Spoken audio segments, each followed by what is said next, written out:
हाँ तो भाई, कैसे हैं आप सभी? सभी अच्छे हैं?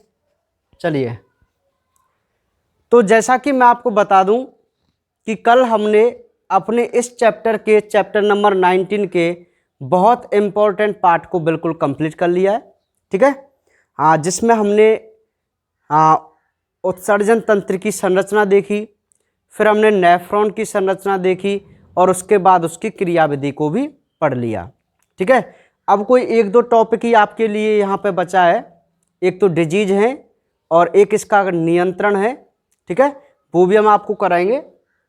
देखिए, तो मैं आपको बता दूं कि जिस दिन मैंने आपको टेस्ट लिया था, है ना भाई, टेस्ट जिस दिन मैंने आपको लिया था, तो मैं इस टेस्ट के आपको क्वेश्चन और उनके सटीक आंसर जो आपको है वो मैं आपको सामने बता रहा हूं। ठीक है।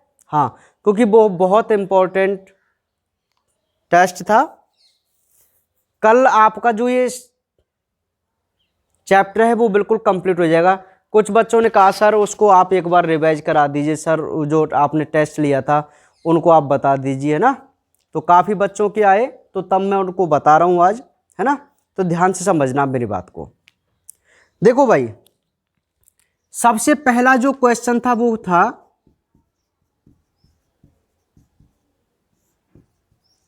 उत्सर्जन क्या है। ठीक है भाई, सबसे पहला क्वेश्चन क्या था कि उत्सर्जन क्या है।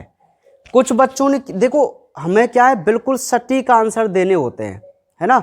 अब जैसे वो आपसे केवल ये पूछ रहा है कि भाई उत्सर्जन क्या है, तो आपको केवल डेफिनेशन लिखनी है ना। एक्सक्रीशन क्या है, तो मैं आपको इसका आंसर बता दूं कि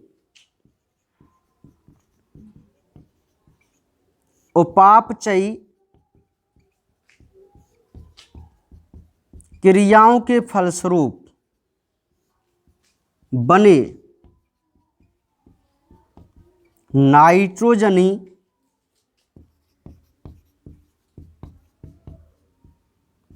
अपशिष्ट उत्पादों को शरीर से बाहर निकालने की क्रिया एक्सक्रीशन कहलाती है। और उस एक्सक्रीशन पे ना आपको अंडरलाइन करना है। बिल्कुल आपका जो आंसर है ना, बिल्कुल इस प्रकार होना चाहिए। ठीक है भाई। हाँ, क्योंकि मैंने आपसे पहले भी कहा था कि एक बहुत अच्छा इंप्रेशन जमाने के लिए आप जैसे कोई भी इंपॉर्टेंट शब्द हो ना, तो यदि आप उसको इंग्लिश में लिखें वो और ज़्यादा बेटर रहता है ना। मतलब इसमें क्या है, अलग से ये शो हो रहा है, एक्सक्रीशन हो रहा है ना, बिल्कुल, है ना। इसको आप अंडरलाइन कीजिए। अब एग्जामिनर क्या करेगा, यार आंसर देखा, यार वास्तव में बहुत अच्छा लिखा है बच्चे ने, है ना। तो ये इंग्लिश नाम है ना, वो भी जगह जगह पर आपको ऐड करने। अब ऐड करने का मतलब ये नहीं है कि आप ये बोल दें बॉडी या बॉडी लिख दें, ऐसा कुछ नहीं है। जो मेडिकल टर्म है वो आप इंग्लिश में लिखें, वो ज़्यादा बेटर रहेगा। ठीक है। हाँ, तो ये हमारे पास पहला क्वेश्चन था कि उत्सर्जन क्या है। ठीक है, तो उत्सर्जन के बारे में हमें पता चला कि भाई उपापचयी क्रियाओं के फलस्वरूप जो भी हमारी बॉडी के अंदर मेटाबॉलिक रिएक्शन होती हैं, उनसे जो नाइट्रोजनी अपशिष्ट उत्पाद बनते हैं, यदि हम उन्हें शरीर से बाहर निकाल दें तो उस क्रिया को हम क्या बोलते हैं, एक्सक्रीशन बोलते हैं। ठीक है भाई, ये था पहला क्वेश्चन। ठीक है, अब एक और क्वेश्चन था, उसका मैं अब क्रम से आपको नहीं बता रहा हूं, डायरेक्ट यहाँ दूसरा करके लिख रहा हूं क्योंकि यहाँ पे इतनी ही जगह है। क्वेश्चन नंबर 2 में मैंने आपसे कहा था कि भाई अमोनोटैलिक व यूरियोटैलिक को परिभाषित कीजिए। ये हमारे पास सेकंड क्वेश्चन था, है ना भाई। अब इन दोनों को मैंने इसलिए एक साथ लिया क्योंकि ये शॉर्ट क्वेश्चन है। अब दो क्वेश्चन और थे जो कि लॉन्ग क्वेश्चन है। अब ध्यान देना, अच्छा मैंने तो डायरेक्ट ये क्वेश्चन दिया कि अमोनोटैलिक व यूरियोटैलिक को परिभाषित कीजिए ना। अब आप सबसे, अब आंसर में आप क्या करेंगे, नंबर 1 हेडिंग लगाएंगे अमोनोटैलिक, है ना। फिर यहां पे लिखेंगे ऐसे प्राणी जो उत्सर्जी पदार्थ के रूप में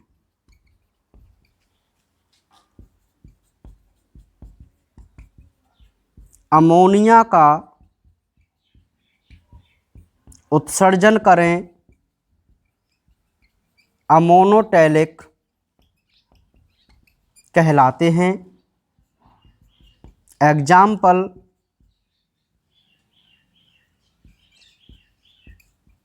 जलीय जंतु आप डायरेक्ट यहां पे लिख सकते हैं, है ना। अब सभी जलीय जंतु नहीं, जैसे मोस्टली हमारी मछली मैंने यहां पे लिख दी है ना, मछली है, टैडपोल है ना, ऐसे यूरियो टैलिक।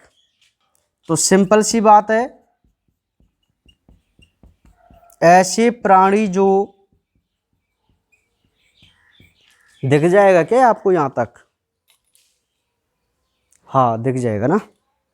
ऐसे प्राणी जो उत्सर्जी पदार्थ के रूप में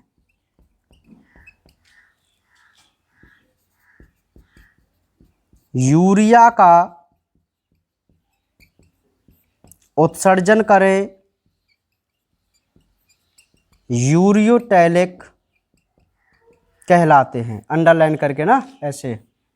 एग्जाम्पल की मैं बात करूं तो जैसे मनुष्य है, खरगोश है आदि। तो ये हमारे पास एक और शॉर्ट क्वेश्चन मैंने आपको दिया था कि अमोनोटैलिक व यूरियोटैलिक को परिभाषित कीजिए। तो बहुत ही सिंपल तरीके से आपको बताना था, है ना, कि ऐसे प्राणी जो उत्सर्जी पदार्थ के रूप में अमोनिया का उत्सर्जन करें वो तो अमोनोटैलिक कहलाते हैं। जो हमारे जलीय जंतु रहते हैं ना, जो हमेशा जल में रहते हैं, वो अमोनिया का उत्सर्जन करते हैं, है ना, क्योंकि अमोनिया का उत्सर्जन करने के लिए ना बहुत ज़्यादा जल की आवश्यकता होती है। ठीक है भाई। हाँ, नेक्स्ट है यूरियोटैलिक। वही सिंपल सी डेफिनेशन है, केवल एक अंतर है, जो यूरिया का उत्सर्जन करें बस, ठीक है, उन्हें यूरियोटैलिक कहते हैं। जिसमें हम आते हैं मतलब स्तनधारी आते हैं। ठीक है भाई। तो ये हमारे पास 2 थे शॉर्ट क्वेश्चन, तो उनके जो सटीक आंसर हैं वो इस प्रकार हैं भाई। ठीक है। हाँ, अब हम अपने जो लॉन्ग क्वेश्चन मैंने आपको बताए थे उनके बारे में और डिटेल से हम एक बार बात करना चाहेंगे, तो आप ध्यान से समझना।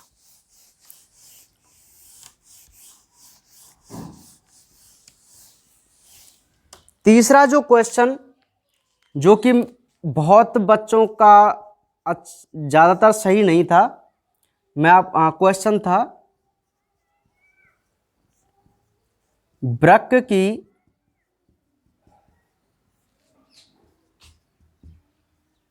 आंतरिक संरचना को समझाइए। ये क्वेश्चन था भाई, है ना।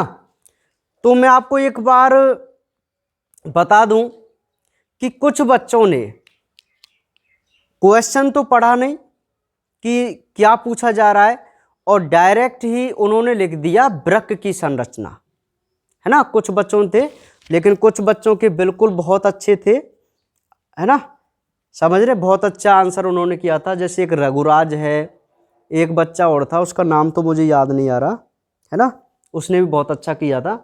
एक्सीलेंट कॉपी थी दोनों की, है ना। तो ध्यान दीजिए, वृक्क की जो आंतरिक भाई क्वेश्चन ये कह रहा है कि वृक्क की आंतरिक संरचना आप समझाइए, इंटरनल स्ट्रक्चर। और मैंने हेडिंग में भी लगाया हुआ है आपके नोट्सों में, एक तो वृक्क की संरचना है, और अलग से जो हेडिंग मैंने कराई थी उसमें ये कहा था कि वृक्क की आंतरिक संरचना। ठीक है। तो कुछ बच्चों का ये था कि सर इस टॉपिक को आप दोबारा समझा दें, वृक्क की इंटरनल स्ट्रक्चर को। ठीक है भाई। तो बिल्कुल आज मेरा जो उद्देश्य है वो इसी टॉपिक को दोबारा और ढंग से समझाने का है। क्लियर है बात? हाँ, तो आप ध्यान से समझो। अब मैं इसकी थ्योरी तो आपको लिखूं क्या थ्योरी? चलो लिख देता हूं, कोई बात नहीं। उसी के अकॉर्डिंग मेरा सलाह था कि मैं चित्र के हिसाब से आपको इसको समझाऊं। चलो मैं आपको बता रहा हूं ना। देखिए, सबसे पहले आपको क्या लिखना है कि वृक्क की आंतरिक संरचना के दो भाग हैं। इसके दो भाग हैं।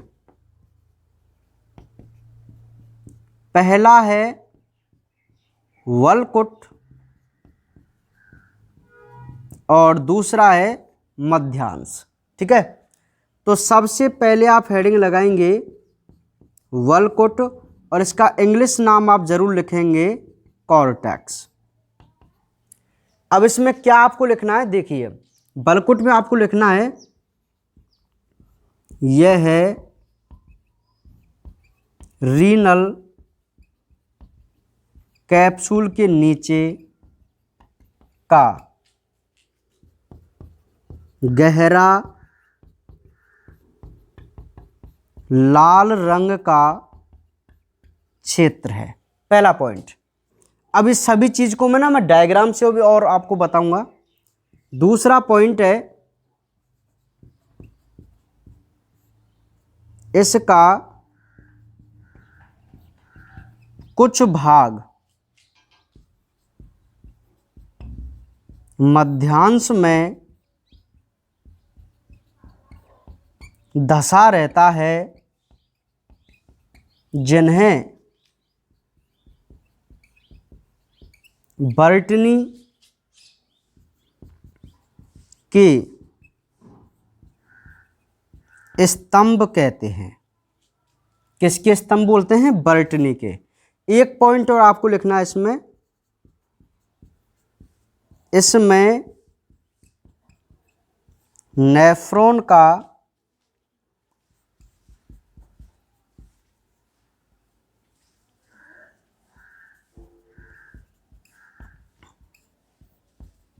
मैलपीगी कोष, पीसीटी, डीसीटी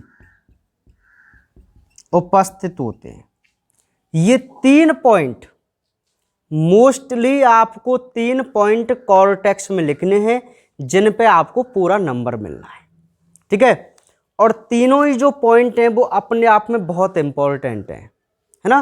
देखो, पहला पॉइंट कॉर्टेक्स में क्या कहता है कि एक तो यह जो पार्ट है वो रीनल कैप्सूल के नीचे का ही और गहरे लाल रंग का पार्ट है।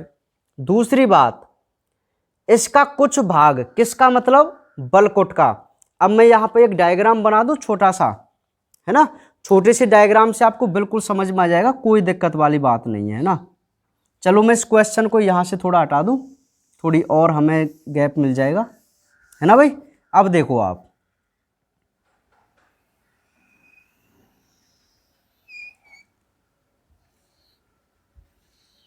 यह मैंने एक वृक्क बनाया। ठीक है, समझ में आ रही मेरी बात? तो इस वृक्क का जो ऊपर का पार्ट है, मान लीजिए यहां पे एक आवरण है, ये ग्रीन ग्रीन जो मैं कर रहा हूं, यह एक आवरण है वृक्क के ऊपर, है ना। तो इस आवरण को वृक्क के ऊपर जो आवरण होता है उसे हम रीनल कैप्सूल बोलते हैं। क्या बोलते हैं भाई? Renal capsule. ठीक है, तो ये रीनल कैप्सूल हुआ। इस कैप्सूल के नीचे का जो भाग है, अब मैं यहां पे एक बॉर्डर बना रहा हूं,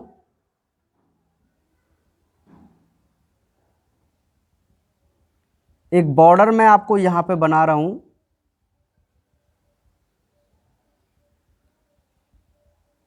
है ना भाई। ये जो नीचे का ये पूरा भाग जो आपको दिखाई दे रहा है, देखो ये वाला, देखो यहां पे आपको 2 भाग क्लियर शो हो रहे हैं, एक तो ये वाला और एक ये वाला, हो रहे ना। तो ऊपर का जो ये भाग आपको दिख रहा है ना, वही कॉर्टेक्स है। कौन है?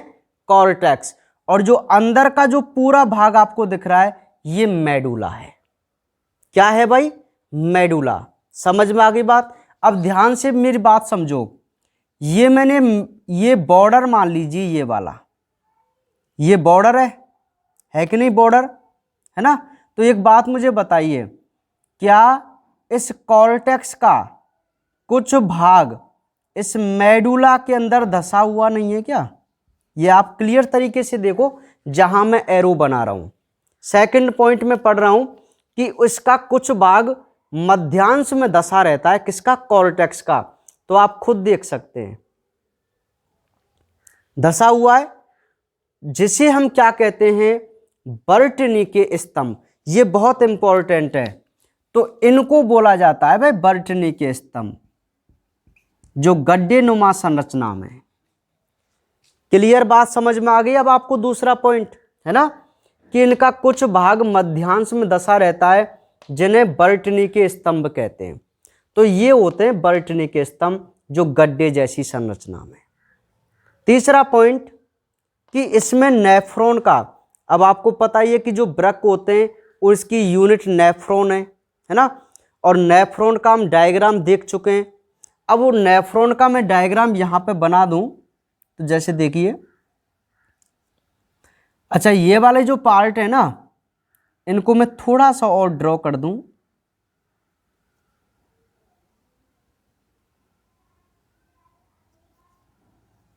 थोड़ी बिल्कुल ये प्याले नुमा संरचना और बना के रखते हैं ऐसे, है ना भाई? समझ रहे हैं आप मेरी बात को? हाँ। अब देखिए कि नेफ्रॉन जो होते हैं, अब नेफ्रॉन के आप पूरे भाग जानते हैं। तो भाई ये यहाँ पे कॉर्टेक्स है, ये मेडुला पार्ट है, यहीं से स्टार्ट हो जाएगा।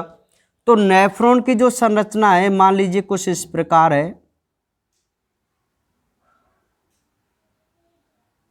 ना। एक सपोज हम कर लेते हैं यहाँ पे,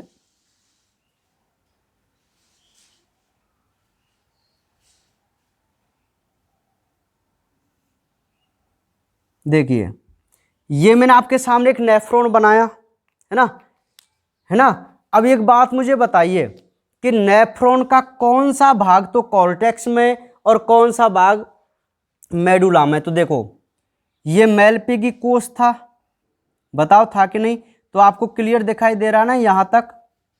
अरे यहां तक का बॉर्डर किसका है? कॉर्टेक्स का। तो कॉर्टेक्स में देखो मेलपीगी कोष आ रहा है, पीसीटी आ रही है, और ये कौन थी? डीसीटी। तो डीसीटी आ रही है। तीन संरचनाएं किस में आ रही हैं? हमारे कॉर्टेक्स भाग में। और दो संरचनाएं, ये क्या था? हेनले का लूप, और ये क्या है? संग्राहक नलिका। तो हेनले का लूप और संग्राहक नलिका दोनों किस में आती हैं भाई? मेडुला में। ठीक है तो ये आपको बात समझ में आ गई अब कॉर्टेक्स की, है ना। तो इस प्रकार होता है कॉर्टेक्स। अब नेक्स्ट हम देखेंगे मेडुला।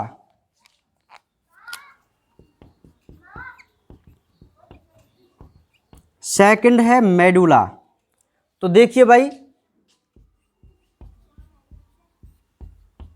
बलकुट के नीचे स्थित होता है। नेक्स्ट इसमें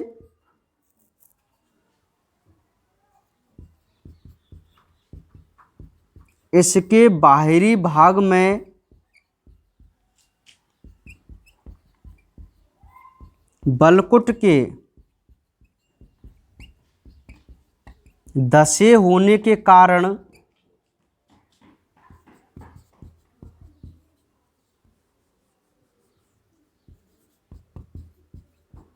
शंक्वाकार ओभार बन जाते हैं, जिन्हें पिरामिड कहते हैं। ये पिरामिड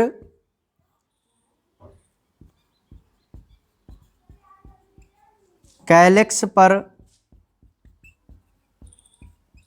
स्थित होते हैं तथा कैलेक्स संयुक्त होकर पेल्विस में खुलते हैं व पेल्विस मूत्रवाहिनी में जुड़ती है या मूत्रवाहिनी में खुलता है। एक पॉइंट।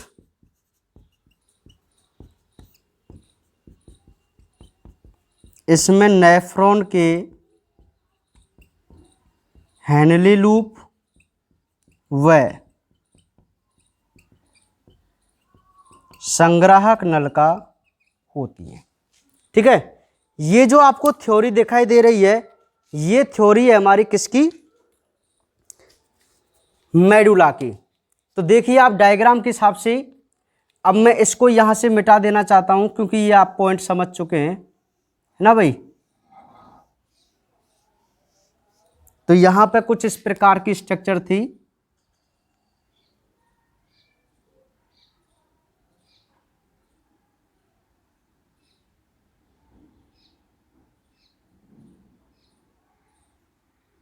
ऐसे ना, देखिए तो ये बर्टनी के स्तंभ थे भाई। अच्छा, पहला पॉइंट कि एक तो ये बलकुट के नीचे स्थित होता है, बिल्कुल सही है। इसके आउटर भाग में बलकुट के धसे होने के कारण, अच्छा ये मेडुला का आउटर भाग है ये ना, इसमें कौन धसा हुआ है? बलकुट, जिस कारण इसमें कुछ उभार बन जाते हैं। देखो इस प्रकार शंक्वाकार उभार। कैसे उभार? शंक्वाकार उभार बन जाते हैं। देखो ये जो आपको दिख रहे हैं, और इन शंक्वाकार उभारों को हम क्या बोलते हैं? पिरामिड। क्या बोलते हैं भाई? पिरामिड। ये जो पिरामिड होते हैं ना, वो कीप जैसी संरचना पर स्थित रहते हैं, एक प्यालेनुमा संरचना पर, है ना। एक प्यालेनुमा संरचना, एक गड्ढा है, एक प्यालेनुमा संरचना है, एक गड्ढा फिर एक प्यालेनुमा संरचना, इस प्रकार की संरचना बन जाती है। तो गड्ढा है वो तो है हमारे बर्टनी के स्तंभ, और जो प्यालेनुमा संरचना है उस पर मेडुला के होते हैं पिरामिड। क्लियर? अब पिरामिड जो है वो कैलिक्स है। अब इसको ना, ये देखो ट्यूब लाइक स्ट्रक्चर यहां पे बन रही हैं, जहां पर आपके पिरामिड है वहां पर एक नलीनुमा संरचना बन रही है। देखो एक ये बन रही, एक ये बन रही, एक ये बन रही ना। तो ये सभी किस में खुल रहे हैं? देखो इस वाले पार्ट में खुल रहे हैं ना, इस वाले में। तो इस वाले पार्ट का नाम है पेल्विस। क्या नाम है भाई? पेल्विस, है ना। इनको तो बोलेंगे हम कैलिक्स, जो नलीनुमा संरचना है, और सभी कैलिक्स खुल रहे हैं किसमें? पेल्विस में। और पेल्विस किससे जॉइंट होता है भाई? मूत्रवाहिनी से। ठीक है, तो ये सिस्टम है इसमें। अब आपको समझ में आ गया इसकी इंटरनल स्ट्रक्चर। ठीक है, तो ये था भाई इंटरनल स्ट्रक्चर वाला क्वेश्चन, जिसका मेन उद्देश्य था आज मेरा समझाना इसको। ठीक है भाई।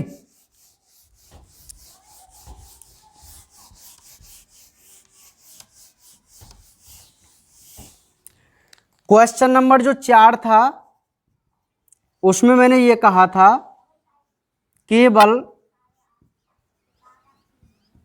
वॉमन संपुट की संरचना को समझाइए। ठीक है भाई, केवल बॉमन संपुट की संरचना को मैंने कहा था भाई। तो इसका आंसर क्या रहेगा? यह एक प्यालेनुमा संरचना है जिसमें केशिका गुच्छ